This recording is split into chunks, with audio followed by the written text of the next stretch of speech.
Regarde ça, c'est quoi cette dinguerie? La France est véritablement en danger déclaré la guerre public. face à l'Iran. Écoutez ce discours! Où vacillent les certitudes, où les adversaires s'enhardissent, où les alliances faceillent, la dissuasion est et doit demeurer un intangible français.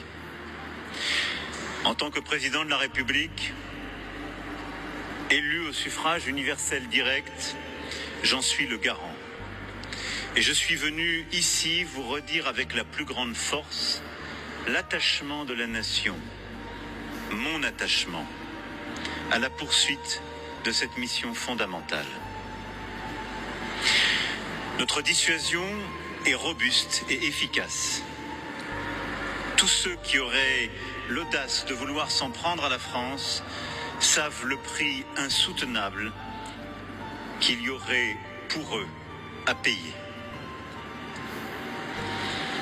Mais intangible ne veut pas dire inerte.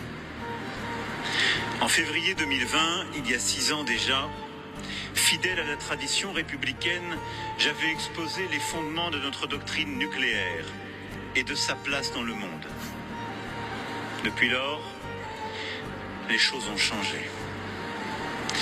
Les 6 années écoulées, pour la France et pour l'Europe, pèsent comme des décennies et les derniers mois comme des années. Nos concurrents ont évolué, nos partenaires aussi. Le monde se durcit et les dernières heures l'ont encore démontré. La suite. Le pays détient cette arme hors du commun, qu'est l'arme nucléaire, et il en fait le socle de sa sécurité. La chaîne de commandement est d'une clarté totale, et la décision ultime revient au seul président de la République. Et devant la nation, dans ces temps d'incertitude, je le redis aujourd'hui avec force. En ma qualité de président de la République, je n'hésiterai jamais à prendre les décisions qui seraient indispensables à la protection de nos intérêts vitaux. En gros, la guerre.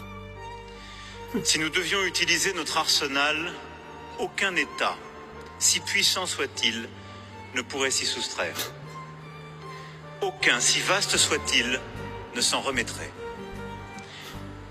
Un seul de nos sous-marins, tel que celui derrière moi, emporte avec lui une puissance de frappe qui équivaut à la somme de toutes les bombes tombées en Europe pendant la Seconde Guerre mondiale. C'est près de 1000 fois la puissance des premières bombes nucléaires. Et oui les amis, par hasard, il y a quelques instants, Emmanuel Macron a annoncé que la France allait augmenter le